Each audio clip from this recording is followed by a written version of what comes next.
साथियों, स्वागत है आपका हमारे चैनल पीसीएस दर्पण पे। देख रहे हैं test series for RRB technician grade 3 के लिए एग्जाम जो है सेट नंबर हम लोग का 18 आ चुका है। देखिए इसमें क्या क्वेश्चन बनता है दोस्तों। आप हमारे चैनल पे दोस्तों सब्सक्राइब कीजिएगा ताकि नेक्स्ट ऑन वीडियो सबसे पहले आप तक पहुंचेगा। देखिएगा इसमें क्वेश्चन क्या है दोस्तों। पहले रीजनिंग से हमें बनता है क्वेश्चन। आइए देखिए, निश्चित कूट भाषा में कह रहा है ना, इसका ये लिखा गया है, इसका ये लिखा गया है, तो आपको बताना है इसका क्या बनेगा, स्ट्रेट का बनेगा क्या। तो आइए देख लेते हैं हम लोग क्या लिखा गया। जैसे देखेंगे कि एल को जे लिखा गया, मतलब 2 घटाया गया। यहाँ पे भी देखिए 2 घटाया गया, सभी में 2-2 डिक्रीज किया गया, मतलब घटाया गया। तो इसमें भी 18 से देखिए क्या 16 किया गया बिल्कुल। तो 19 से 2 घटाएगा तो क्या आता है 17। तो ये तो कैंसिल हो गया, 17 क्यू होता है। ठीक है, अब देखेंगे 20 से 2 कम करिएगा तो 8 आता है, 18 मतलब आता है। ठीक है, 18 से 2 कम करिएगा तो 16 आता है। ठीक है, अभी तक दोनों में इक्वल चल रहा है। लास्ट में देख लीजिए 2 और 3 का है, तो आप खुद घटाओ। 20 यहाँ पे लास्ट में है। ठीक है, ठीक है, तो टी से 2 घटाओगे मतलब आर आना चाहिए ना। क्या होना चाहिए, आर होना चाहिए। तो ऑप्शन नंबर कौन सा है, तो वो है हमारा राइट आंसर। ऑप्शन कौन सा दिख रहा है, तो ऑप्शन नंबर आपका डी दिख रहा है। ऑप्शन डी बनेगा आपका। अगला क्वेश्चन देखेंगे, कह रहे हैं कि निम्नलिखित में से कौन सा श्रृंखला जो है डैश के स्थान पे आने वाली है ना। इसे अब आगे भी आप करेंगे ना तो इसे पता चल जाएगा कि पी है यहाँ पे जैसे निकाला, फिर ए से निकालेगा तो वाई आ जाएगा आपका, फिर आई से निकालेगा तो 9 जो है 9 से 2 घटाएगा तो 7 यानी जी आ जाएगा ना। फिर देखिएगा जी से जो है हम 7 से 2 घटाएंगे तो कितना 5 आ जाएगा। फिर 5 से 2 घटाएंगे, 8 से 2 घटाएंगे तो कितना 6 आ जाएगा यानी एफ आ जाएगा। फिर टी से 2 घटाएंगे तो कितना आ जाएगा, आर आ जाएगा आपका। ठीक है, तो देखेंगे यहाँ पे जो भी दे रखा है दोस्तों सेम, क्या आपके पास ये भी दे रखा है बिल्कुल सही। बस ये कह रहा है कि ये सेकंड नंबर है, ये थर्ड नंबर, तो हम सेकंड वाले को पहले उठाएंगे ना। तो आंसर इस कारण मेरा डी बनेगा। दोनों में सेम है, बस यहाँ पे ये 3 दे रखा है, ये 2 दे रखा है, मतलब ये 2 वाला आंसर हमारा होगा, है ना। अगला क्वेश्चन देखेंगे, कह रहा है कि यहाँ पे बताना है आगे आने वाली कौन सी है।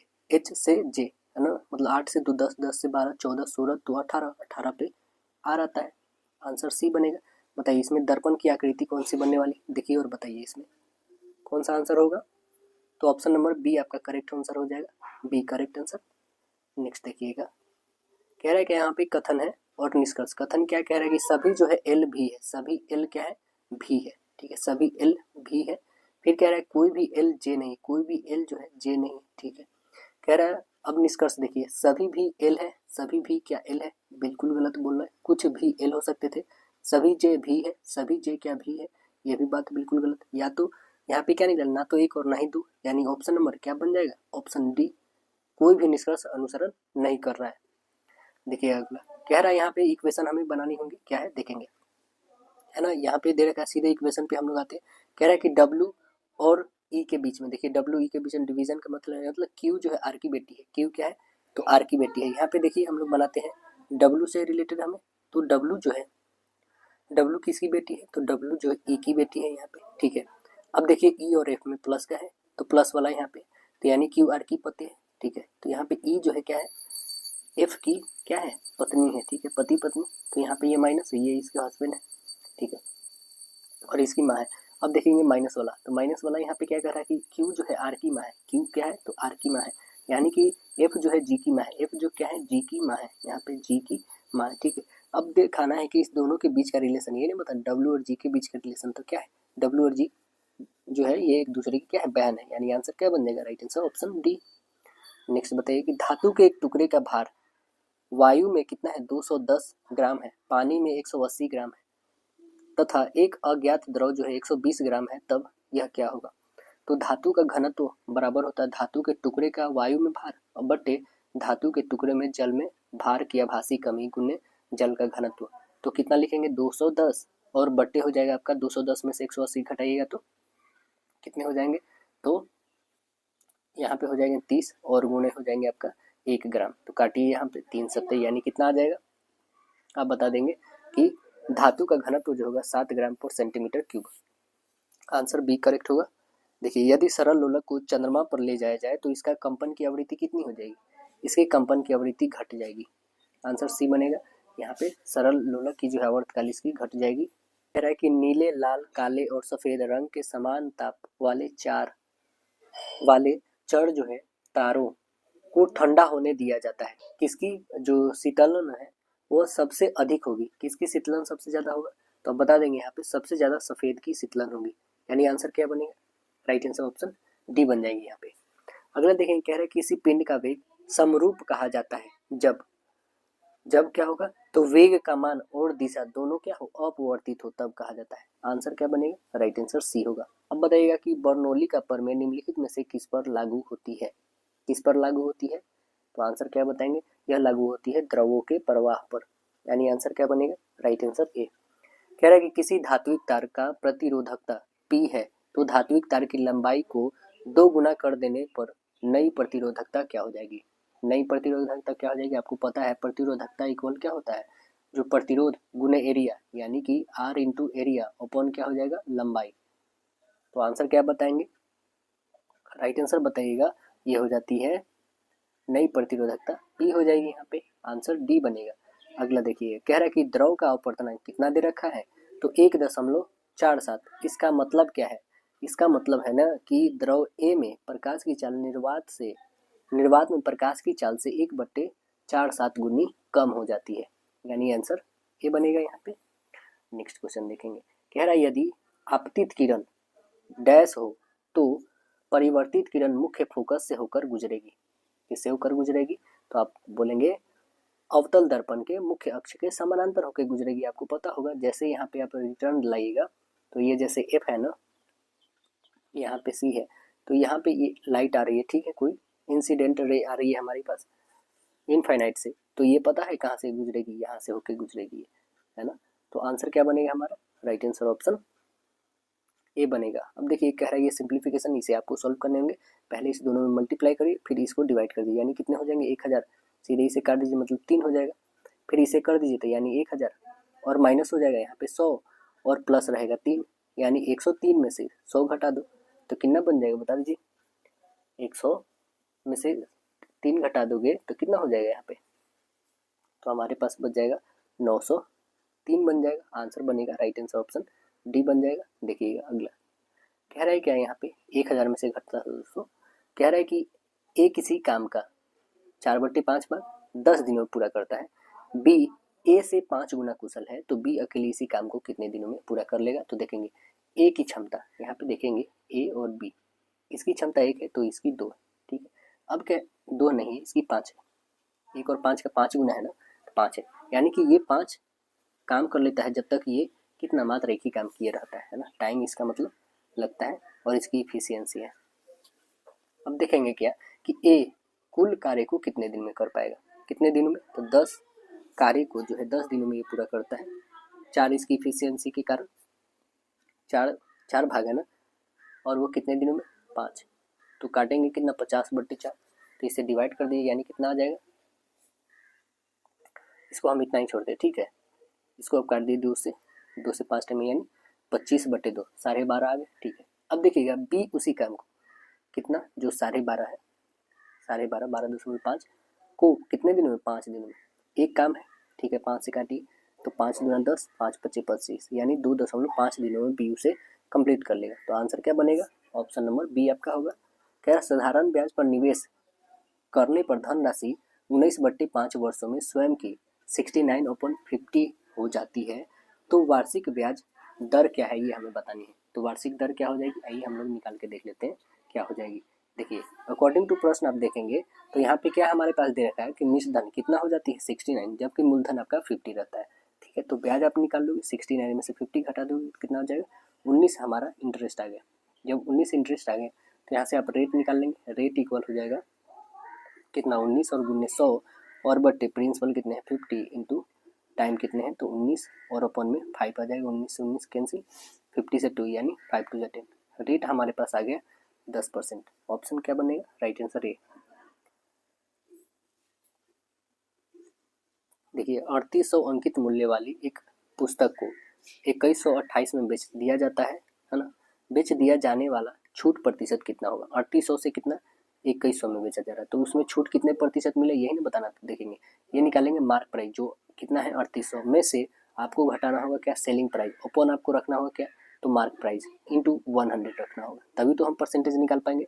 तो मार्क प्राइस 3800 में से 2100 घटाइएगा तो कितना आ जाएगा, तो आप बता देंगे 3800 2128 घटा देंगे 1672 ओपन में आ जाएगा, मार्क प्राइस कितने हैं 3800 और गुने करेंगे 100, 2 जीरो से 2 जीरो काटिए, इसको काटिए इससे तो कितने टाइम में कटेगा, 44 टाइम में, यानी आंसर क्या बनेगा, ऑप्शन नंबर बी करेक्ट। चलिए, दो संख्याओं के बीच का अनुपात 7-8 है यदि प्रत्येक संख्या में 4 की वृद्धि की जाती है। ठीक है, 7-8 तो है बट उसमें जोड़ी जाती है कितने, 4 को जोड़ी जाती है। देखिए कितना सिंपल क्वेश्चन है यहाँ पे। पहले 7x, ठीक है, अपॉन में 8x, ये दे रखे हैं, इसमें 4 जोड़ी जाती है। ठीक है, 4 हमने ऐड करा तो कितना हो जाता है, 9/10। क्या आप इसे नहीं सॉल्व कर पाएंगे, क्रॉस मल्टीपल कर लीजिए तो कितने हो जाएंगे, 9/72। ठीक है, 72x प्लस 9×4 = 36 इक्वल हो जाएगा 70x और प्लस हो जाएगा 40, है ना।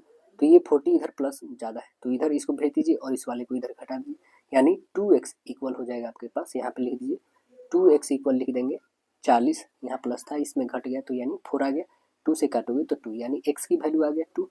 तो संख्याओं के बीच का अंतर हमें बताना है, संख्या क्या हो जाएंगे फिर, जब x का वैल्यू 2 आ गया तो यही तो संख्या थी ना हमें। तो आइए यहाँ पे 7×2 = 14 और ये 8×2 = 16, डिफरेंस कितना का दिख रहा है, 2 का, आंसर डी बना। चलिए अगला क्वेश्चन बताइएगा। अगला क्वेश्चन कह रहा है कि आपको कि भारत में पहली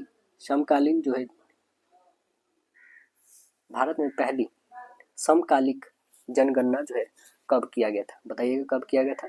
तो आंसर बताएंगे 1881 में, है ना, राइट आंसर ये बनेगा, 1881 में होता है।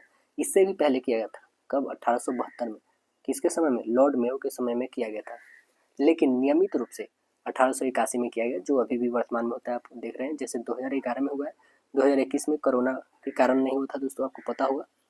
यह जो है 2026 में कंप्लीट किया जाएगा। ठीक है, जनगणना 2026 में आपकी आने वाली है। ठीक है, अगला क्वेश्चन देखेंगे, कह रहा है कि एजार कप, है ना, एजार कप इनमें से किस खेल से संबंधित है, किस खेल से बताइएगा। तो आंसर क्या बताएंगे, एजार कप जो है पोलो से है, आंसर बताएंगे बी, पोलो से है। पोलो खेल के परिसर को जो क्या कहते हैं, फील्ड कहते हैं। चलिए अगला क्वेश्चन देखेंगे, कह रहा है क्या इसमें विकल्प दिया गया, ठीक है, दो संख्याओं को मतलब 9 की अंकों को आपस में बदलने पे कौन सी सही हो जाएगी। तो देखिए इस ऑप्शंस बेसिस पर आपको तो रखने पड़ेंगे दोस्तों, है ना, तभी जाके आप देख पाएंगे। जैसे 3 को 2 या 2 को 3 करना होगा तो देखिए कि क्या करेक्ट आंसर आ रहेंगे, तो आप बदलेंगे ना दोस्तों इसको 7 और 41, मतलब कि यहाँ पे 41 रखना होगा, यहाँ पे 7 रखना होगा, तब जाके ये करेक्ट बनेंगे आपके इक्वेशन, यानी करेक्ट सी आंसर आएगा। चलिए अगला दे रखा है कि पार्क में टहलती हुई किसी महिला को देखते हुए, है ना, कोई महिला है यहाँ पे, उसको टहलते हुए मैंने देखा, उस व्यक्ति ने कहा, एक व्यक्ति यहाँ पे है, एक व्यक्ति ने कहा इसे क्या, कि यह महिला मेरे पिता, मतलब इसके जो फादर हैं, मेरे पिता की बहन, मेरे पिता की बहन की बेटी, मेरे पिता की बहन की बेटी, यानी मेरी क्या हुई, बहन हुई। तो महिला का उस व्यक्ति से क्या संबंध है, तो आंसर क्या बताएंगे, बता दीजिए। आंसर बताएंगे फुफेरी बहन होगी, आंसर सी बनेगा करेक्ट आंसर। देखिए अगला कह रहा है कि उस संख्या का चयन करना है जो हमें बताना है कि 5 के बाद 9, 9 के बाद 17, 33, 65, तो आगे क्या आने वाली संख्या है, आगे क्या आएगी तो देखेंगे यहाँ पे 4 से 9, 5 से 9 4 बढ़ा, फिर यहाँ देखिए 8 बढ़ा, फिर 16, फिर 32, तो आगे 64 बढ़ा दीजिए, इसमें 64 बढ़ाएंगे तो कितना हो जाएगा, 9 और 12 यानी 129, ऑप्शन नंबर बी होगा। आइए कथन को हम लोग रीड करते हैं, क्या है, हर अस्पताल में रोगी है। निष्कर्ष देखिए, रोगी केवल अस्पतालों में मौजूद होते हैं, अस्पतालों में रोगी नहीं होते हैं। तो आंसर क्या बताएंगे, आंसर बताएंगे ना तो 1 और ना ही 2 इसमें अनुसरण कर रहा है, इसका आंसर सी बनेगा। आखिर अस्पताल में रोगी क्यों जाते हैं, अपने इलाज करवाने। देखिए अगला कथन है और धारणा है हमारे पास। कथन क्या है कि आपको आपका बच्चे के प्रदर्शन को बेहतर बनाने के एक तरीका से उसे निजी ट्यूशन दिलाना, शिक्षक ने कहा है ना, कि आपका बच्चे के प्रदर्शन को बेहतर बनाने के लिए एक तरीका कि उसे क्या करे, निजी ट्यूशन को दिलाना है ना, ये शिक्षक कहा है। देखिए धारणा क्या है, बच्चा पढ़ाई में अच्छा नहीं है, यदि बच्चा निजी ट्यूशन नहीं ले रहा है तो वह बेहतर प्रदर्शन नहीं कर सकता है। आंसर बनेगा ना तो 1 और ना ही 2 इसमें निहित होगा, आंसर बी करेक्ट होगा। देखिए अगला, जब चुंबकीय क्षेत्र के भाग में चुंबकीय बल रेखाएं अधिक संघन होती है तो निम्नलिखित में से किसकी उपस्थिति इंगित होती है, किसकी उपस्थिति इंगित होती है, प्रबल चुंबकीय क्षेत्र की होती है, आंसर डी बताइएगा। अगला क्वेश्चन बताएंगे कि कार्य करने की दर को शक्ति कहा जाता है, तो शक्ति की इकाई क्या है, शक्ति की क्या इकाई है, तो आंसर क्या बताएंगे, शक्ति की इकाई है वाट। आंसर डी बताइएगा क्या है, वाट है। अगला क्वेश्चन देखेंगे। नेक्स्ट कह रहा है कि अनुप्रस्थ तरंगे क्या है ना, अनुप्रस्थ तरंगे क्या है, बताइए अनुप्रस्थ तरंगे क्या है। तो आंसर बताएंगे कि इन तरंगों में माध्यम के कण तरंगों के संचरण की दिशा की लंबवत दिशा में कंपन करते हैं, यानी आंसर ए फुलफिल करेगा इसका आंसर। बताना है यौगिक दे रखा है CXHY में 75% कार्बन है, तो यौगिक का सूत्र भार क्या होगा, यौगिक का सूत्र भार हो जाएगा 16। आंसर बनेगा राइट आंसर यहाँ पे बी, मतलब सी का मोल। आप मान ले कि पदार्थ 100 ग्राम का है, तो सी का मोल आप फाइंड करोगे कितना होगा 75, अपॉन कितना हो जाएगा 12 गुने 100, 75% है तो 5 से काटो, 25 या 75, 25 चौका 100 है ना, ये 3 से काटो 4, यानी कितना होगा 1/16। तो हमारा कितना आ गया, ये इसे आप डिवीजन कर दोगे तो हमारे पास आ जाएगा 0.625 है ना, इतना आएगा।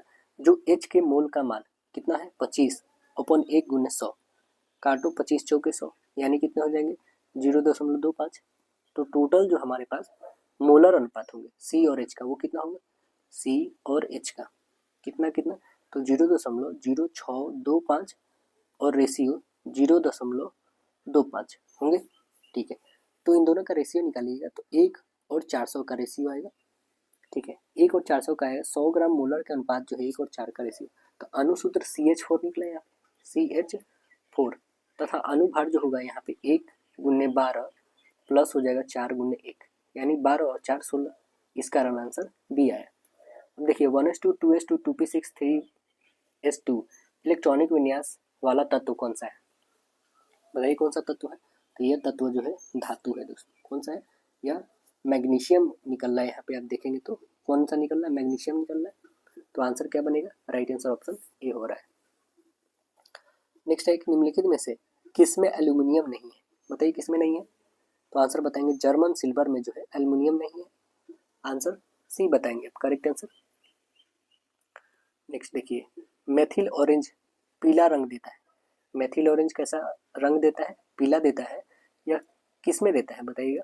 तो यह देता है क्षारीय विलयन में देता है, आंसर बी होगा करेक्ट आंसर। लिटमस पत्र जो है अम्लीय रंग में कैसा देता है, लाल, और क्षारीय में नीला देता है ना। और हल्दी जो होता है दोस्तों अम्लीय विलयन में पीला देता है, जबकि क्षारीय विलयन में कैसा देता है, तो क्षारीय विलयन में लाल देता है। अगला देखिए, कह रहा है कि किसी परमाणु के m कोष में अधिकतम उपकोष हो सकते हैं, तो आप बताएंगे S P D हो सकते हैं, आंसर ए बनेगा। और किसी भी कक्षा में इलेक्ट्रॉनों की संख्या फाइंड करना होता है 2n² का यूज करते हैं हम लोग। कह रहे हैं कि निम्नलिखित में से कौन सी संख्या जो है 9 से विभाज्य है, कौन है जो 9 से विभाज्य है, देखेंगे पहले यहाँ पे आप डिवीजन करके। ठीक है, तो यहाँ पे भी आप देख सकते हैं 4 4 8 1 9, मतलब ये 9 से डिवीजन नहीं 7 बच जा रहा है, 4 4 8 1 9, ये भी 2 बच रहा है, तो इसे देखिए 4 3 7 और 2 9 पूरे कट रहा है, यानी ऑप्शन नंबर सी तो बनेंगे। इसको भी देख लेते 4 5 9 3 बच रहा है, यानी आंसर क्या बना, ऑप्शन नंबर सी है ना। डिजिट सम आपको पता होगा। अगला देखिएगा, कह रहा है कि एक अंगूठी 10%, 20%, 30% की 3 क्रमिक छूट पर बेची जाती है। यदि अंगूठी का अंकित मूल्य 20,000 है तो उसका निवल विक्रय मूल्य हमें ज्ञात करना है। क्या हो जाएगा विक्रय मूल्य इसका, देखिए कितने का है 20,000 का, यहाँ पे रखेंगे 20,000 गुने पहले 10%, फिर 20, फिर 30, तो 10% करने का मतलब 90, फिर 20% करने का मतलब 80, फिर 30% करने का मतलब 70, सभी में 100 होंगे। ठीक है, 2 जीरो 2 जीरो और 2 जीरो यहाँ पे। ठीक है, यहाँ पे टोटल जीरो है 4 4, तो यहाँ पे 2 और 2 4 काट दिए, ये भी 2 कैंसिल करिए, अब गुणा कर दीजिए बस, 9 8 में करिए 7 2 14, 14 और 8 9 72, और नीचे क्या बच गया दोस्तों, नीचे कुछ नहीं है, तो 14 और 72 में गुणा कर लीजिए, कितना हो जाएगा। और एक जीरो भी है यहाँ पे ना, जीरो हमारे तो एक है, मतलब 720 में 14 से गुणा कर दीजिए, तो टोटल आ जाएंगे 10,080, यानी आंसर क्या बन जाएगा, ऑप्शन नंबर सी। चलिए अगला क्वेश्चन देखेंगे, कह रहा है कि 30 120 और 15 का चतुर्थ समानुपात क्या होगा। चतुर्थ समानुपात क्या होता है दोस्तों, b इंटू सी ओपन ए होता है, तो b क्या है आपका 120 रखिए, इंटू सी क्या है 15, अपन ए क्या है 30 रखिए, इसको काटिए, 3 चौका यानी 15 चौका 60, ऑप्शन क्या बताइए राइट आंसर ऑप्शन ए बनेगा। अगला क्वेश्चन देखेंगे, ये फॉर्मूला ही होता है दोस्तों, है ना। जैसे मध्य अनुपात निकालेंगे तो रूट ए बी होता है, और तृतीय अनुपात निकालिए तो बी स्क्वायर अपॉन ए होता है ना। और चतुर्थ अनुपात तभी बताए बी इंटू सी अपॉन ए होता है। चलिए देखिए, ए यहाँ पे दे रखा पी क्यू और आर के बीच 8400 को क्रमशः 2/3 3 और 1/3 के अनुपात में बांटा जाता है, तो आर का हिस्सा कितना होगा। पहले तो यहाँ सभी का रेशियो निकाल लेंगे, पहले फाइंड करेंगे तो कितना, एक एलसीएम ले लेंगे यहाँ पे हम लोग, ठीक है। एलसीएम 3 लेंगे तो ये कितना होगा 3, और ये हो जाएगा 3 3 9, ये हो जाएगा 1, मतलब 3 9 1 के रेशियो आ गए। 2 9 होंगे दोस्तों, 2 है आपका न्यूमरेटर, 2 9 1 के रेशियो, यानी कितना हो जाए 9 2 11 1 12, टोटल है 12, ठीक है। तो हमें बताना है आर का हिस्सा, मतलब ये लास्ट वाला का हिस्सा। तो लास्ट वाला का हिस्सा कितना है, 1 है ना, तो हम निकालेंगे टोटल 12, 1 और गुने यहाँ पे रखेंगे कितने 8400 का। चलिए निकालिए, इसे काट देते हैं हम, तो इसे काटिएगा तो कितने टाइम कटे 12 सत्ते, यानी कितना आ गया आर की वैल्यू 700। आंसर डी बताएंगे। चलिए अगला क्वेश्चन, ये सरलीकरण करना है, तो आप देखिएगा ए क्यू बी क्यू, ए क्यू प्लस बी क्यू, ए क्यू यहाँ पे ए क्यू नहीं नीचे में दोस्तों, यहाँ पे ए स्क्वायर है, ठीक है, यहाँ पे बी स्क्वायर है और यहाँ पे ए बी दे रखा है, तो बस रखिए यहाँ पे रखा है ए क्यू और प्लस बी क्यू, नीचे रखा ए स्क्वायर माइनस ए बी और प्लस बी स्क्वायर, यही है ना। बस आपको यहाँ पे सॉल्व करने हैं। यदि आपको ए क्यू प्लस बी क्यू का फॉर्मूला याद होगा तो इसका होता है क्या है, ए क्यू प्लस बी क्यू का, तो आप बताएंगे क्या कि ए प्लस बी का इंटू यहाँ पे हो जाएगा ए स्क्वायर माइनस ए बी और प्लस बी स्क्वायर, यही होता है। ओपन में ए स्क्वायर माइनस ए बी और प्लस बी स्क्वायर है, तो इसे इससे काट दीजिए, यानी अब क्या बच गया हमारे पास ए प्लस बी, बस दोनों को ऐड करके लिख दीजिए, तो कितने हो जाएंगे, जोड़िए कोई भी इसमें से, 9 1 10, 8 1 9, 1 10 कैरी 1, यानी 3 1 4, कितने आ गए, तो आंसर बताइएगा 400। Option number D. पृथ्वी की धुरी क्रांति वृत्त के तल पर डैश के कोण पर आनत है, डैश के कोण पे आनत है, तो आंसर बताएंगे 66.5 डिग्री। आंसर डी बनेगा, 66.5 डिग्री पे आनत है।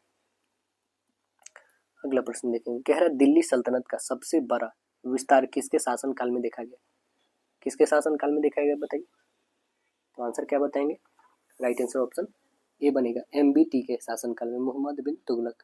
आंसर ए बताइएगा।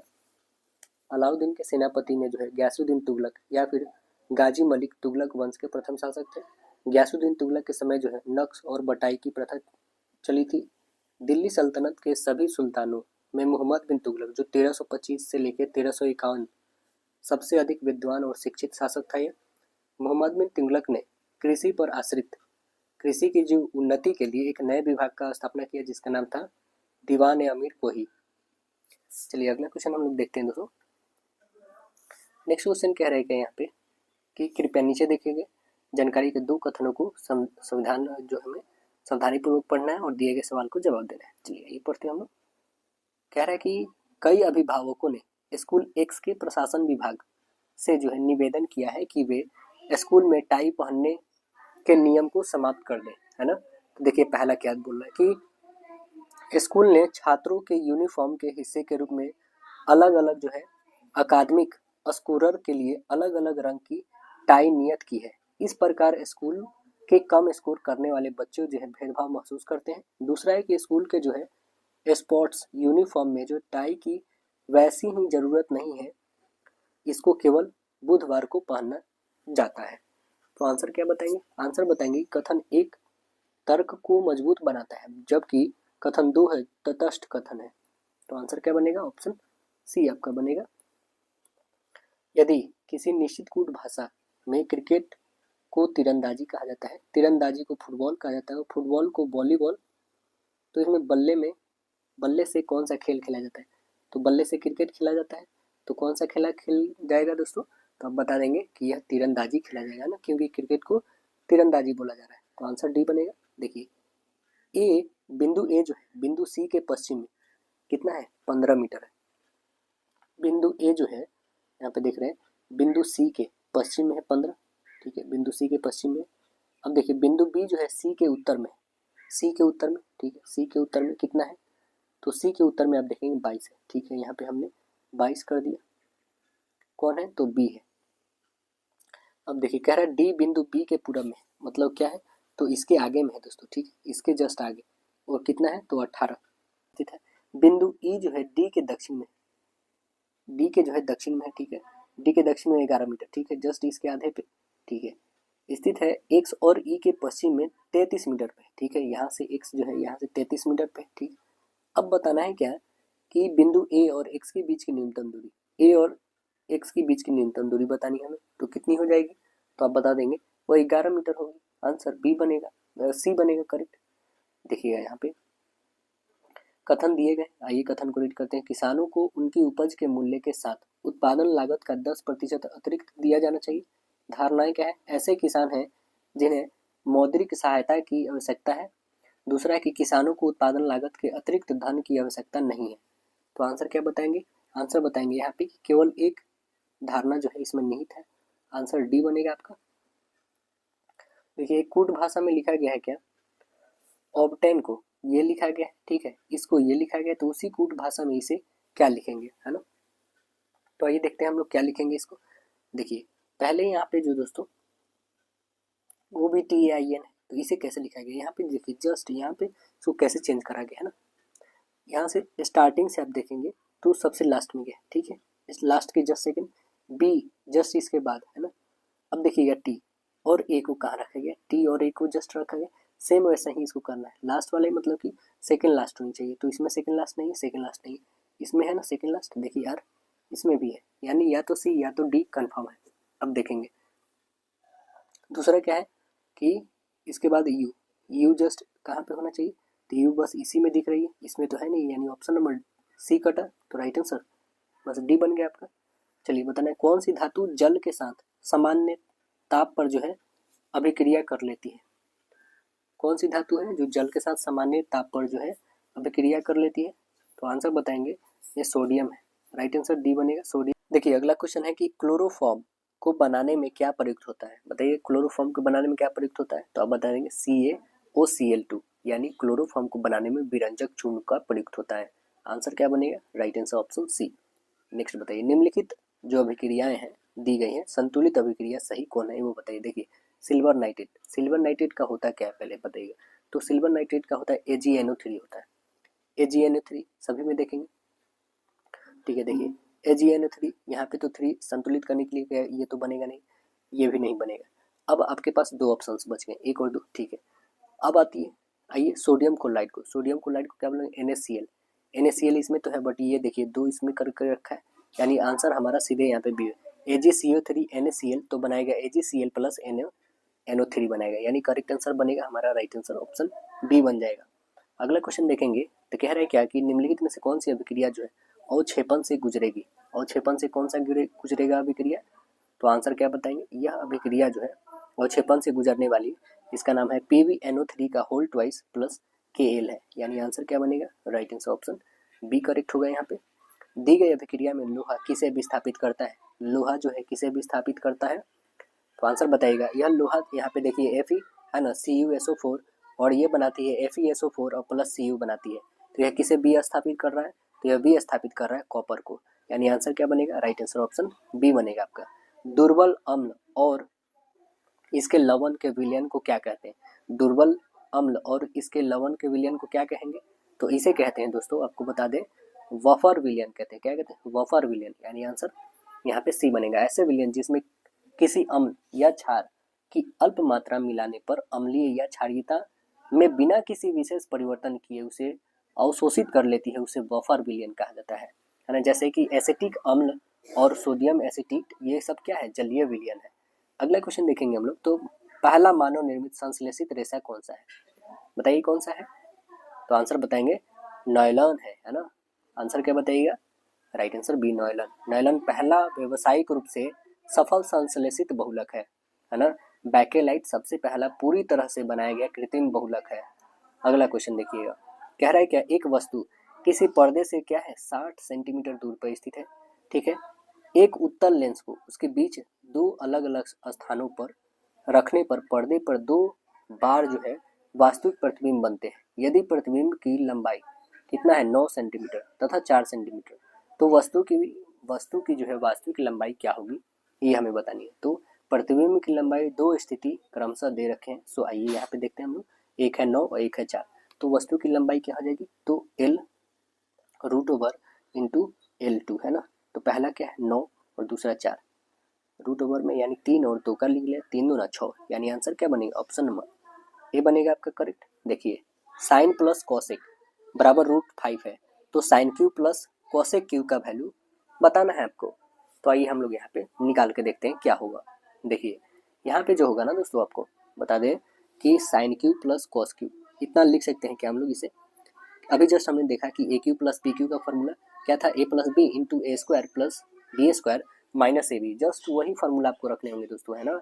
तो आइए यहाँ पे रखते हैं साइन, है ना, और प्लस कॉसेक, ठीक है, कॉसेक यहाँ पे दोस्तों थोड़ी, ठीक है, कॉसेक इंटू साइन, है ना, साइन की whole square minus sine into cos, cosec होगा, और यहाँ पे प्लस हो जाएंगे कॉसेक स्क्वायर, ठीक है, ये आपके हैं।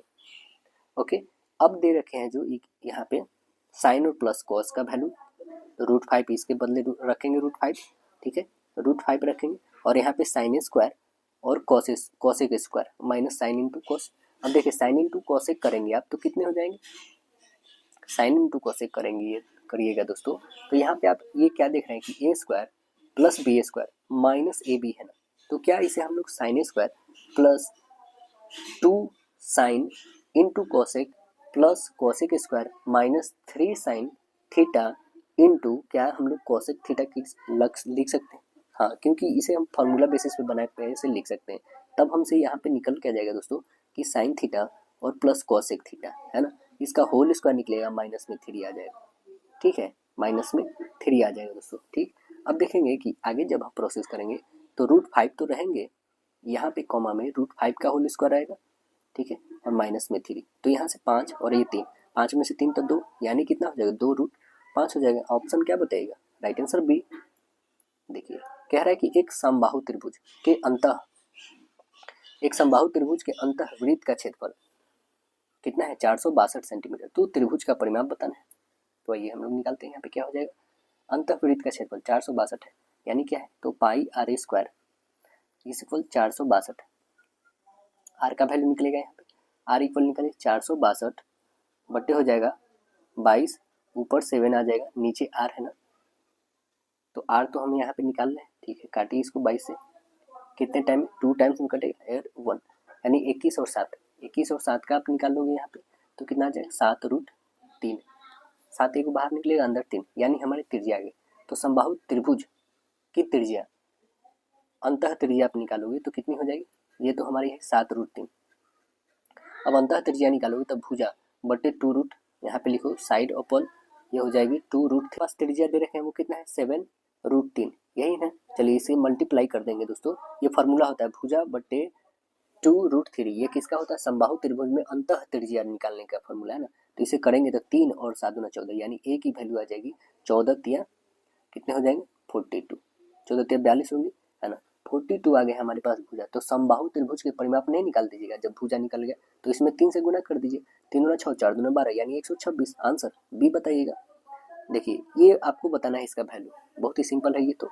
देखिए इसे पहले आप फ्रैक्शन वैल्यू में लिख लेंगे, 56 है, पहले 56 अपॉन में क्या लिखेंगे 99, क्योंकि दोनों पे रेकरिंग है, चलिए प्लस लिखिए, 43 दोनों पे रेकरिंग है यानी 99, प्लस लिखिए 89 दोनों पे रेकरिंग है, अपॉन हो जाएगा 99, एलसीएम तो आप लिख लोगे कितना हो जाएगा 99 हो जाएगा, सभी को ऐड कर लो तो कितना आ जाएगा 188 आ जाएगा, यानी इसे आप लिख क्या सकते हो, तो इसे लिख सकते हैं 1.8989 मतलब आते रहेगा, यानी 89 पे रैंकिंग। आंसर कौन सा बता दीजिएगा, ऑप्शन नंबर सी बता देंगे आप। अगला क्वेश्चन देखिएगा, कह रहे हैं क्या कि यदि एक घन की प्रत्येक भुजा की लंबाई 2 गुनी कर दी जाए तो इसका आयतन मूल आयतन से क्या होगा। देखिए पहले हम मान लेते हैं कोई भी भुजा ए है, ठीक है, अब नई वाली जो है वो 2a है, ठीक है, इसकी आयतन निकाली a क्यूब हो जाएगी, इसका निकालिए तो 8a क्यूब होगी, ठीक है ना। तो आप देख रहे हैं ना मूल वाली से कितनी गुनी है 8 गुनी, यानी आंसर क्या बनेगा, ऑप्शन नंबर सी बन जाएगा।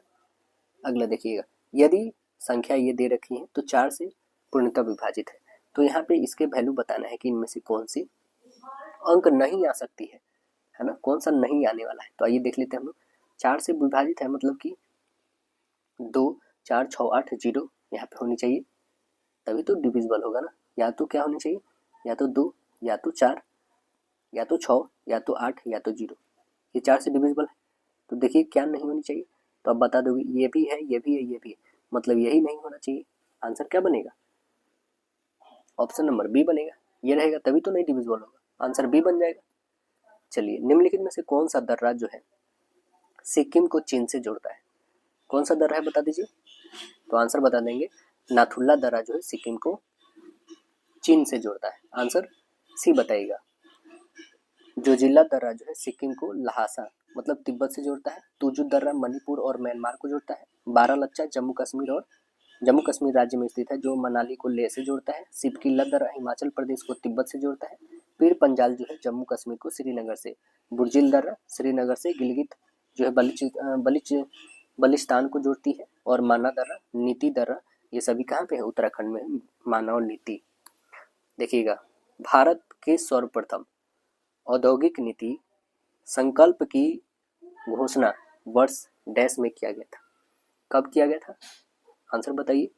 सबसे पहले औद्योगिक नीति आप बता देंगे 1948 में, आंसर बताइएगा। ये स्वतंत्र भारत की प्रथम औद्योगिक नीति की घोषणा कब होती है, 1948 में होती है। तत्कालीन उद्योग मंत्री रहते हैं श्यामा प्रसाद मुखर्जी द्वारा रहते हैं। और स्वतंत्र भारत में द्वितीय औद्योगिक नीति होती है, वो कब होती है, 1956 में किया जाता है, ठीक है। औद्योगिक नीति 1956 के द्वारा भारत में वास्तविक रूप से मिश्रित अर्थव्यवस्था की जो है बीजारोपण किया गया था।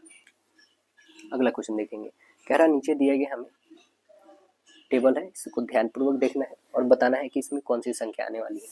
ये देख लेते हैं, 3 को 3 से गुना करेंगे तो 9 आएगा, 9 तो है ही यहाँ पे, 3 और 3 जोड़ देंगे तो 6 आएगा।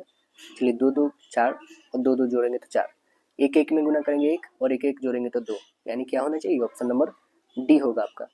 चलिए अगला बताइएगा, कह रहा है क्या नेक्स्ट कि हमारे पास दिए गए यहाँ पे कि गाय पशु वैसे ही संबंधित है गौरैया। गौरैया क्या है बताइए। तो आंसर बताएंगे, गौरैया जो है दोस्तों पक्षी है। देखिए नीचे दिए गए ऐसे कितने प्रतीक हैं जिनके ठीक पहले कोई संख्या आती है। आइए देख लेते कितना है, ठीक पहले संख्या आनी चाहिए, यहाँ पे है और भी कोई देखिए, ऐसा तो कोई नहीं, यानी आंसर क्या बना, बस एक ही, ऑप्शन नंबर डी बन जाएगा आपका। चलिए अगला क्वेश्चन, ये बताइए, ये चित्र चयन करें जो उक्त से अलग है। सभी से अलग कौन है बता दीजिएगा इसमें। तो आप सभी से अलग देख रहे होंगे, इसमें कौन सी है बताइए, कौन सी है सभी से अलग। तो यू को छोड़ के सभी क्या है, इसमें कॉन्सोनेंट है, नहीं तो यही एक वॉवेल है, नहीं तो बाद बाकी सभी कॉन्सोनेंट है, यानी ये सी किस में है, ऑप्शन देखिए तो ऑप्शन नंबर डी में है, राइट आंसर डी बनेगा ऑप्शन नंबर। क्या क्या मिलने वाला है उसे सीधे से काट दीजिए। स्कूट भाषा में इसको ये लिखा गया है, इसको ये लिखा गया है, तो आपको यू का बताना है दोस्तों, बहुत सिंपल। देखिए इसमें क्या क्या है, सी है, ई है, ठीक है, सी है, ई है, ठीक है, आर है इसमें भी, टी है इसमें भी, ए है, आई है, एन है, काट दीजिए, एन यहाँ पे भी कट गया, बस यू बच गया। मतलब इसमें कौन सा डिजिट बदल, देखिए 9696, इसमें भी 96, देखिए 4, इसमें भी 4, इसको भी कर दीजिए, 3 भी है, 8 भी है, 8 भी है, 21 यानी यू का वैल्यू 7, यानी आंसर बी बता दीजिएगा। कि यकृत जो है भोजन को किस रूप में संचित करता है, किस रूप में संचित करता है बताइएगा। तो आंसर बताएंगे, ग्लाइकोजेन के रूप में संचित करता है ना, आंसर बताइएगा, राइट आंसर हमारा सी बनेगा। कार्बोहाइड्रेट जो है दोस्तों उपापचय के अंतर्गत यकृत रक्त के ग्लूकोज वाले भाग को जो है ग्लाइकोजेन में परिवर्तित कर देता है और संचित पोषक जो तत्व के रूप में यकृत कोशिका में संचित कर लेता है। अब देखिए यकृत जो है, यकृत से पित्त स्रावित होता है। यकृत का वजन जो होता है लगभग दोस्तों 1.5 kg से लेकर 2 kg तक होता है यकृत का वजन। अगला क्वेश्चन बताइएगा, कह रहा है कि हार्मोन उपयोगी है, किसके लिए उपयोगी है बता दीजिएगा। तो आंसर बताएंगे क्या, कि उपापचयी प्रक्रिया के लिए यह उपयोगी है, यानी आंसर बनेगा, राइट आंसर हम लोग का ऑप्शन ए होगा यहाँ पे। अगला क्वेश्चन देखिएगा, तो व्यावसायिक कॉर्क निम्नलिखित में से मात्र एक मृत ऊतक है जो कि स्थूल दीवारों पर जो है निक्षेपित हो जाता है। आंसर बताएंगे क्या, सुरेबिन, कौन सा है, सुरेबिन है, right answer suberin, option A बनेगा सुबेरिन। अगला देखिएगा, यहाँ पे बताइए कोशिका में ऊतक का निर्माण होता है, ठीक है। सेल्यूलोज से कागज तैयार किया जाता है। चलिए अगला क्वेश्चन देखेंगे हम लोग। क्या है कि दूध निष्कासन हार्मोन को पहचानना है, वो कौन सा हार्मोन है बताइएगा। तो वो हार्मोन है प्रोलैक्टिन और ऑक्सीटोसिन। आंसर बताइएगा, राइट आंसर ऑप्शन डी होगा। बताइए टमाटर का रंग जो है लाल किसके कारण होता है, बता दीजिए आंसर। तो आंसर बताएंगे लाइकोपिन के कारण होता है।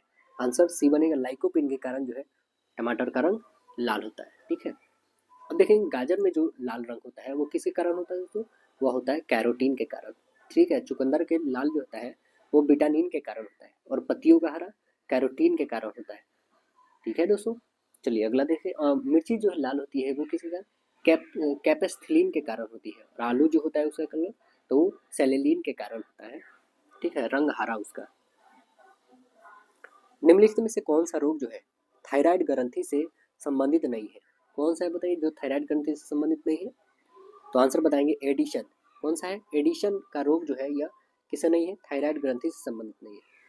चलिए अगला प्रश्न बताना है। समुद्री शैवाल का जो है अभिलक्षणिक रंग जो है लवणों में मौजूद वर्णकों पर निर्भर करता है। इनमें से कौन सा वर्णक शैवाल के हरे रंग का कारण है, कौन सा है बता देंगे। तो आंसर बताएंगे क्लोरोफिल है, राइट आंसर ऑप्शन सी बताएंगे क्लोरोफिल है।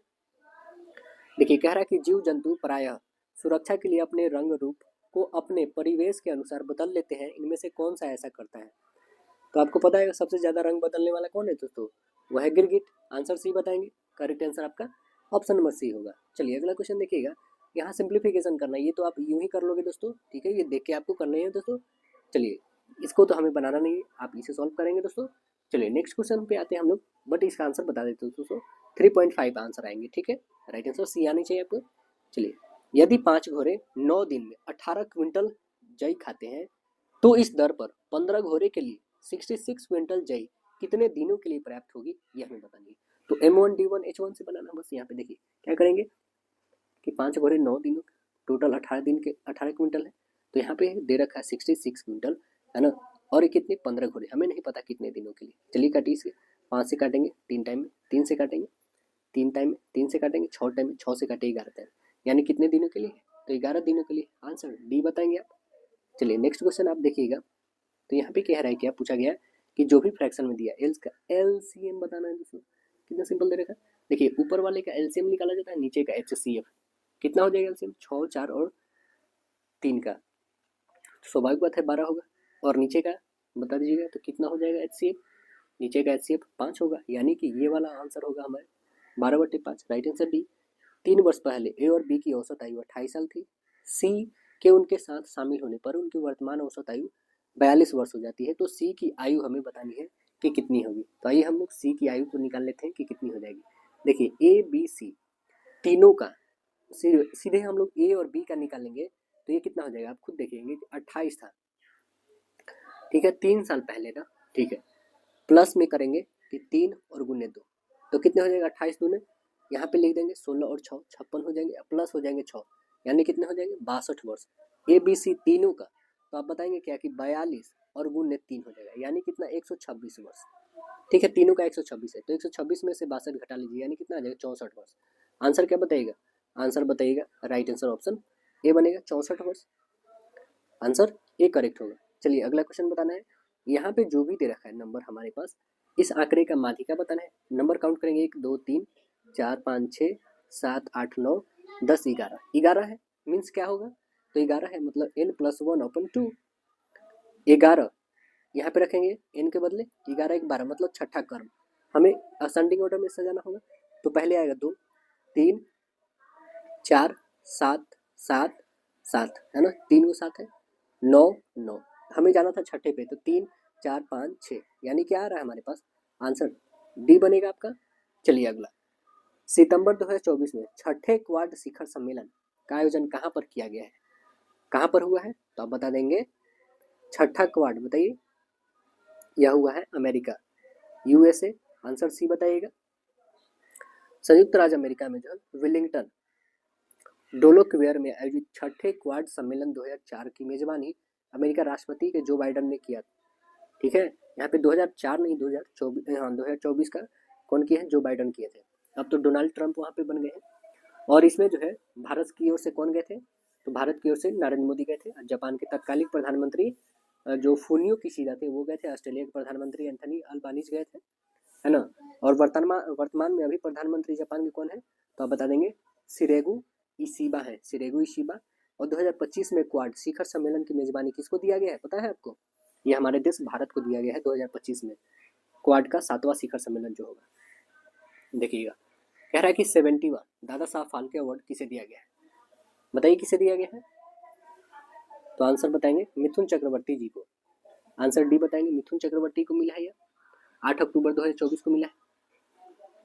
अब देखिए यहाँ पे रिलेशन वाला दे रखा है, आइए हम लोग इसे सॉल्व करते हैं। देखिए इक्वेशन यहाँ पे देखेंगे, पहले गुना वाला, पी और क्यू में गुना, यानी ए बी की क्या है, पत्नी है, ठीक है। चलिए यहाँ पे हम लोग बनाते हैं, पी क्यू की क्या है, पत्नी है, पी क्यू की पत्नी, ये इसके हस्बैंड। अब आइए माइनस वाला, ए बी का भाई है, मीन्स यहाँ पे क्यू भाई है किसका, आर का, ठीक है। अब देखेंगे प्लस वाला, प्लस ए बी का बेटा है, ठीक है, यानी आर किसका बेटा है, तो आर बेटा है एस का, ठीक है। अब देखिएगा भाग वाला, भाग वाला में क्या कहा गया, ए बी का पिता है, मीन्स यहाँ पे एस टी का पिता है, ठीक है। तो यहाँ पे टी जो है इसके भी क्या है, पिता है ये, ठीक है। चलिए अब देखेंगे क्या कि पी और टी से क्या संबंध है, यहाँ पे टी और यहाँ पे पी, इसके बीच का रिलेशन क्या है, तो इसका क्या है, भाई की पत्नी है ना। आंसर क्या बनेगा दोस्तों, ये भाई है इसके और ये भाई की पत्नी है, तो आंसर क्या बनेगा यहाँ पे, भाई की पत्नी, आंसर सी बताइएगा। नेक्स्ट क्वेश्चन बताइए, यहाँ पे दे रखे हमें ध्यान से देखना, 3 समान है एक अलग है, इसमें कौन है असंगत, आइए देख लेते हैं। देखिए यहाँ से ओ से पी 1 बढ़ा, यहाँ से कितना पी से 19 3 बढ़ा, यहाँ से देखिए -5 घटा, यहाँ पे देखिए 1 बढ़ा, यहाँ पे कितना, तो +3 हुआ दोस्तों और -5, ठीक है। अभी तक हमें सेम मिला है। नेक्स्ट देखेंगे, यहाँ पे 1 बढ़ा, यहाँ पे 3 बढ़ा, यहाँ पे -5 घटा, यहाँ पे देखिए 1 बढ़ा 2 बढ़ा, यहाँ पे -4, यानी ऑप्शन नंबर डी बन गया हमारा। नेक्स्ट देखिए, यहाँ पे प्लस को माइनस, माइनस को प्लस ऐसे करना है दोस्तों, तो इसे तो आप सॉल्व कर लेंगे बहुत आसानी से, तो इसे सॉल्व करिए आप। आंसर कमेंट सेक्शन में बताइए कि आपका कितना रहा। वैसे बता देते हैं आंसर इसका क्या आएगा, 3 टाइम्स 4 आएगा। राइट आंसर क्या बनेगा, ऑप्शन नंबर डी आएगा आपका दोस्तों, ठीक है। चलिए यहाँ पे फिर से एक और इक्वेशन दे रखा है वैसे, अच्छा ये दे रखा है कि ए का वैल्यू भाग है, बी का वैल्यू गुना, सी का वैल्यू प्लस है और डी का वैल्यू माइनस है, तो इसमें आप रख के बना लेना। आप ऑप्शन नंबर बी ही रखोगे तो इसमें आपके बन जाएंगे। Right answer option B correct होगा दोस्तों, ठीक है, बी होगा। देखिए दी गई आकृति में कितने त्रिभुज है ना, कितने त्रिभुज है इसे काउंट करने हैं दोस्तों। तो त्रिभुजों की संख्या कितनी हो जाएंगी, आप काउंट करेंगे तो टोटल त्रिभुजों की संख्या 13 आएंगे। राइट आंसर कितने बन जाएंगे, ऑप्शन नंबर सी बनेंगे। चलिए अगला क्वेश्चन बताइए। नेक्स्ट क्वेश्चन बोला गया है क्या दोस्तों कि पैक्सिनिया है ना, पैक्सिनिया ग्रैमिनीस कवक डैश से होता है, किससे होता है यह कवक बताइए, प्रेसिनिया ग्रैमिनीस, ग्रैमिनीस कवक डैश से होता है, तो आंसर बताएंगे यह जो होता है गेहूं के ब्लैक रस्ट से होता है। आंसर क्या बताइएगा, राइट आंसर ऑप्शन डी बता देंगे आप। चलिए अगला बताना है क्वेश्चन, निम्नलिखित में से किस पादप समूह में फल के अंदर बीज मौजूद होता है, बताइए क्या बनेगा आंसर, तो आंसर बनाएंगे आवृत्ति बीजी। राइट आंसर ये बनेगा आवृत्ति बीजी। चलिए पादप उत्तकों के संबंध में इनमें से कौन सा कथन गलत है, कौन सा कथन गलत है, तो दोस्तों आंसर बताइएगा जाइलम में सामग्री दोनों दिशाओं में हस्तांतरित हो सकती है। आंसर बनेगा right answer option C. Next देखिए, निम्नलिखित में से क्या केवल पादप कोशिकाओं में पाया जाता है, पादप कोशिकाओं में क्या पाया जाता है, तो यह पाया जाता है लवक। आंसर सी बनेगा, लवक पाया जाता है इसको। अगला क्वेश्चन देखेंगे, कह रहा है कि निम्नलिखित में से किस वैज्ञानिक को हेलिकोबैक्टर पाइलोरी नामक जो बैक्टीरियम जो पेप्टिक अल्सर के लिए उत्तरदायी है की खोज के लिए फिजियोलॉजी और मेडिसिन के क्षेत्र में नोबेल पुरस्कार से सम्मानित किया गया है, वो कौन है बता दीजिए। तो आंसर बताएंगे, इनका नाम है रॉबिन वॉरेन और वेरी मार्शल, रॉबिन वॉरेन और वेरी मार्शल है। आंसर क्या बनेगा, ऑप्शन नंबर सी होगा। रॉबिन वॉरेन और वेरी मार्शल जो है यह कहाँ के वैज्ञानिक है, तो आप बता देंगे ऑस्ट्रेलिया के हैं और इन्होंने 2005 में नोबेल पुरस्कार भी जीता हुआ है। नोबेल पुरस्कार की शुरुआत 1901 में होती है, आपको पता ही है, अर्थशास्त्र के क्षेत्र में नोबेल प्राइज कब से दिया गया था? 1969 से दिया जाता है, ये भी आपको पता होगा। फिजियोलॉजी या फिर मेडिसिन में 2023 का नोबेल पुरस्कार किनको दिया गया था? कैटालिन कैरिको और ड्रूविसी मैन को दिया गया था। 2024 के लिए अभी मैंने एसपीडी का करंट अफेयर कराया है दोस्तों, उसमें पूरे कंप्लीट नोबेल पुरस्कार हमने बताया है, उसे जरूर जाके देखिए एक बार, ठीक है। वन लाइनर के तौर पे देखना हो वन लाइनर पे देखिए, पूरे समेटिव तौर पे देखना हो पूरे समेटिव, वो लगभग 6 घंटे की वीडियो है दोस्तों, वो जरूर देखिए। करंट अफेयर एक बार एग्जाम जाने देने से पहले उसे तो देख के ही चाहिए कि निम्नलिखित में से कौन सा रासायनिक समीकरण गलत है, तो गलत कौन सा है देखिएगा। ये भी सही है, ये भी सही, ये भी सही, गलत ये है, और गलत क्या है तो देखिएगा, हम बताते हैं यहाँ पे। जैसे कि CO कार्बन मोनोऑक्साइड जो है H2O बनाएगा ना, तो ये बनेगा आपका दोस्तों, पता है क्या बनेगा? ये बनेगा CO2 और प्लस H2 बनाएगा, है ना। तो आप देख रहे हैं CH2O बना दिया है, ये इस कारण गलत हो गया है। आपका आंसर ये होनी चाहिए, यानी आंसर बन जाएगा आपका राइट आंसर ऑप्शन डी बन जाएगा दोस्तों, ठीक है। चलिए अगला क्वेश्चन देखेंगे, बहुत ही इंपॉर्टेंट क्वेश्चन लग रहा है यहाँ पे दोस्तों। देखिए क्या है, कह रहा है कि दो प्रतिरोधों को श्रेणी क्रम में संयोजित किए जाने पर उनका कुल प्रभावी प्रतिरोध जो है 12 ओम होता है।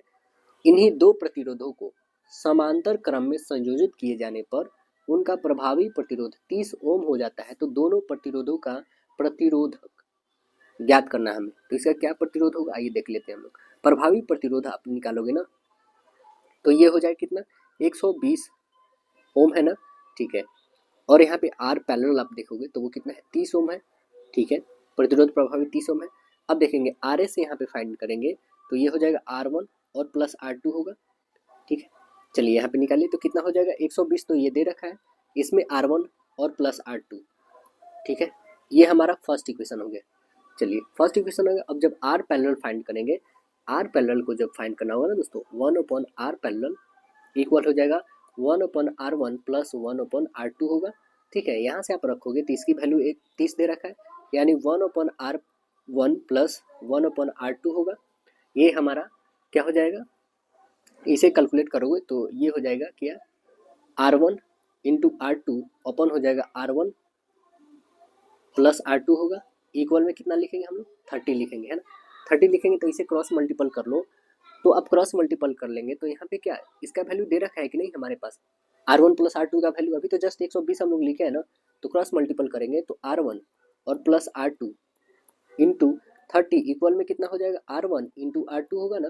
तो यहाँ पे इसका वैल्यू तो जस्ट हमारे पास 120 दे ही रखा है, गुने 30 रखेंगे, यहाँ पे R1 इंटू R2 रहेगा ना, R1 इंटू R2 का वैल्यू हमारे पास कितना आ गया, 12×36 यानी 300, यहाँ पे आ जाएगा हमारे पास 3600 आ गया।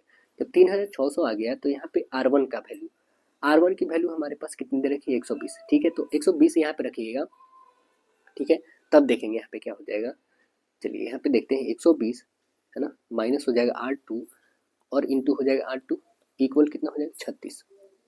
अब यहाँ पे निकालेंगे R2 को, तो R2 का होल स्क्वायर होगा, ठीक है, ये घट जाएगा, तो R2 का होल स्क्वायर निकालिएगा यानी 3600, ठीक है, 3600 और प्लस में हो जाएगा यहाँ पे 1200 R2, ठीक है।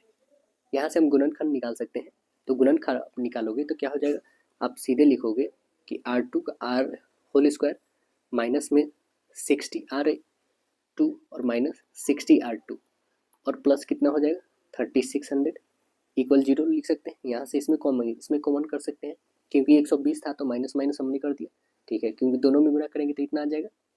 अब देखिए इसमें जब कॉमन करेंगे हमारे पास क्या आ जाएगा, R2 यहाँ पे बनेगा क्या, R2 माइनस 60, यहाँ पे कॉमन कर लेंगे हम लोग, माइनस में 60 होगा ना, माइनस में 60 यानी हो जाएगा R2 और माइनस में हो जाएगा यहाँ पे 60। चलिए यहाँ पे एक माइनस 60 और एक और दो, यानी R2 माइनस 60 और दूसरी जो आ गई वो भी हमारी R2 माइनस 60 इक्वल 0 आ गई, ठीक है। यानी R2 इक्वल कितना लिख सकते हैं, 60 लिखेंगे, ठीक है। अब R1 का वैल्यू निकाल देंगे, R1 का कितना हो जाएगा, तो 120 में से 60 घटा दीजिए यानी 60, तो R1 भी 60 आ गया, R2 भी 60, यानी आंसर क्या बनेगा, option number D correct answer होगा आपका। देखिए अगला क्वेश्चन कह रहा है कि समजातीय श्रेणी के लिए निम्नलिखित में से कौन सा युग्म सही है, कौन सा युग्म सही है, तो आइए देखते हैं हम लोग। समजातीय श्रेणी के रूप में आप देखिएगा तो ऑप्शन नंबर यहाँ पे सी होगा, CH3OH और C2H5OH यहाँ पे सही है, यानी आंसर सी बनेगा आपका। मेथनोइकम का रासायनिक सूत्र होता है CH3OH होता है, ठीक है। और एथेनॉल का रासायनिक सूत्र होता है C2H5OH होता है। चलिए अगला क्वेश्चन देखेंगे। कह रहा है कि एक समद्विबाहु त्रिभुज की बराबर भुजाओं के बीच का कोण 40 डिग्री है। अन्य दो कोणों के समद्विभाजक एक दूसरे को डैश के कोण पर प्रतिच्छेद करेंगे। कितने कोण पर प्रतिच्छेद करेंगे? देखिए, जो हमारे पास अभिष्ट कोण है वो आपको पता होना चाहिए। ये जो ऐसे हमने एंगल बनाया, ठीक है, यहाँ पे जो एंगल बनेगा इसका क्या होगा? A plus half of 90 degree का बनता है। चलिए इसे हम लोग बनाते हैं। यहाँ पे ये जो हमारा कोण होगा 90 और प्लस होगा एंगल A अपॉन 2 होगा। ये 90 और प्लस A का वैल्यू 40 अपॉन 2 यानी कितना हो जाएगा? 20, 9 2 11 यानी 110 डिग्री। आंसर क्या बताइएगा? राइट आंसर ऑप्शन बी हो जाएगा। नेक्स्ट क्वेश्चन है, यदि किसी वस्तु के मूल्य में 35% की वृद्धि होती है तो परिवार को उस मूल्य की खपत में कितना प्रतिशत की कमी करनी होगी ताकि उसके व्यय में वृद्धि न हो? तो कितने प्रतिशत कमी करनी चाहिए? देखिए, हम मान लेते हैं क्या कि वस्तु का मूल्य दे रखा है कितना? वस्तु का मूल्य 100 रुपया, ठीक है। वस्तु का मूल्य जब 100 है तब अकॉर्डिंग टू क्वेश्चन हम देखेंगे कि अभी प्रेजेंट वैल्यू क्या है, ठीक है, और बाद में, है ना, बाद में क्या हो जाती है वो देखेंगे। तो पहले प्रेजेंट में वैल्यू 100 है, ठीक है, बाद में कितना हो जाती है? 135, है ना, 35% इंक्रीज कर देती है, 135 हो जाती है। तो अब देखिएगा कि इस वस्तु के लिए जब 20 और ये 27 का रेशियो हम लेते हैं ना, 20 और 27 का आप देखेंगे कि 20 और 27 का ही क्यों लिए? तो परिवार में उस वस्तु की खपत में कितनी प्रतिशत कमी की जानी चाहिए कि व्यय में वृद्धि न हो, ठीक है। तो ये व्यय में खपत की वृद्धि जो है ये 27 और ये कितना हो जाएगी? 20। अब देखेंगे कि वस्तु की खपत में कमी जो हो जाएगी वो कितनी हो जाएगी? 2 में से आप यहाँ पे करोगे 20 अपॉन 27, है ना, और गुने हो जाएंगे 100। तो ये 20 और इसमें से घटा दोगे तो कितना हो जाएगा दोस्तों? यहाँ पे 27 में से ना 20 घटाओगे, 27 में से 20 तो 7 बन जाएगा, 7 और बटे यहाँ पे हो जाएगा 27 और गुने 100। तो इसे आप फ्रैक्शन में लिखोगे ना तो हो जाएगा 25 अपॉन 25, 25 सही 25 अपॉन 27। ऑप्शन कौन सा बनेगा? तो राइट आंसर ऑप्शन देखेंगे, ऑप्शन नंबर आपका डी आ रहा है, राइट आंसर डी बन जाएगा आपका। चलिए अगला क्वेश्चन देखेंगे। एक वस्तु का क्रय मूल्य कितना है? तो एक वस्तु का क्रय मूल्य दे रखा है कितना? 2500 से बढ़कर 3000 हो जाता है। तो प्रतिशत वृद्धि कितना हो जाएगा? तो 3000 से 2500 घटा दीजिए यानी 500 और बटा कितना हो जाएगा? 2500 और गुने 100 हो जाएगा। 2 जीरो से 2 जीरो काटिए, 25 से काटिए 25 दूना यानी कितना प्रतिशत? 20। ऑप्शन नंबर बी बनेगा।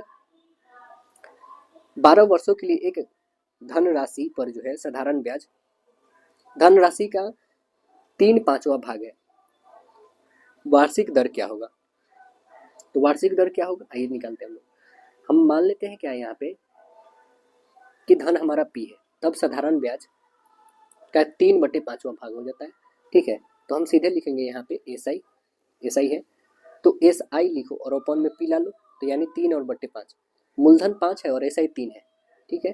तो यहाँ पे आप निकाल नहीं सकते हो, जब 3 है और गुने 100 और अपन 5 और कितने हमारे पास समय? 12 साल। काटो इसको 5 से 20 टाइम में, इसे काटो 4 टाइम में, 4 से काटो 5 यानी कितने साल हो गए? तो आप आंसर बता दोगे कि यहाँ पे 5%, हमारा साल तो दे ही रखा, 5% आ गया, यानी आंसर क्या बन गया? राइट आंसर डी बन गया आपका। ये देखिए कह रहा है क्या? साइन स्क्वायर ए प्लस 2 कॉस स्क्वायर ए बराबर 7 है, जहाँ पे 0 छोटा है ए से, ए मतलब बड़ा है यहाँ पे, ठीक है ना, और उससे भी ए से बड़ा 180 डिग्री, मतलब ए छोटा होना चाहिए 180 से। तो कॉट ए का मान कितना होगा? तो देखेंगे sine square 12 sign square plus 2 cos square equal कितना? 7 है। तो यहाँ से हम लिख सकते हैं क्या कि 12, ठीक है, साइन स्क्वायर ए, ठीक है, और प्लस यहाँ पे 2 कॉमन कर लेंगे तो 1 और माइनस साइन स्क्वायर हो जाएगा, ठीक है, साइन स्क्वायर ए हो जाएगा इक्वल 7 है। देखिए जब यहाँ पे 7 हो जाएगा इसके बाद हम लिखेंगे कि 12 साइन स्क्वायर, ठीक है, 12 साइन स्क्वायर और प्लस हो जाएगा यहाँ पे हमारे पास 2 हो जाएगा, 2 और 1 में करेंगे तो 2 और माइनस में हो जाएगा 2 साइन इक्वल हो जाएगा क्या? 7। देखिए तो यहाँ पे 2 साइन है, ठीक है, यहाँ पे 12 साइन, तो घटा दो कितना हो जाएगा?